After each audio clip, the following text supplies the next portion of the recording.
সাভারের আশুলিয়ায় শত বছরের হাট ইজারা নিয়ে খাজনা মওকুফের ঘোষণা দিয়েছেন হাটটির ইজারাদার আশুলিয়া থানা বিএনপির সাধারণ সম্পাদক ও ধামসোনা ইউনিয়নের সাবেক চেয়ারম্যান আব্দুল গফুর মিয়া।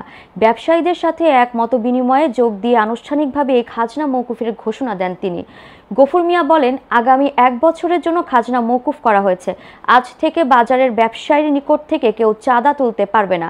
কেউ চাঁদা তুললে তার বিরুদ্ধে কঠোর ব্যবস্থা নেওয়া হবে। 14 তারিখে থেকে নতুন বছর হয়েছে, আমি এখানে দাঁড়িয়ে ঘোষণা দিচ্ছি, এই যদিও এটি 1 বছরের জন্য কিছু করার নাই, আমি 1 বছরের জন্য আপনাদের বাজারটা লিজ নিয়েছি।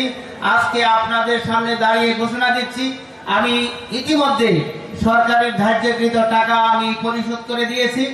আপনারা আপনাদের সকলের কাছে আমি সবিনয় অনুরোধ করব, আজকে থেকে এই বাজারে কোনো খাজনা উঠবে না। আমি আপনাদের কাছে আশা করছি এই প্রথাটা যেন আমরা চিরস্থায়ী করতে পারি, সেই জন্য আমি আপনাদের সকলের কাছে সাহায্য এবং সহযোগিতা কামনা করছি।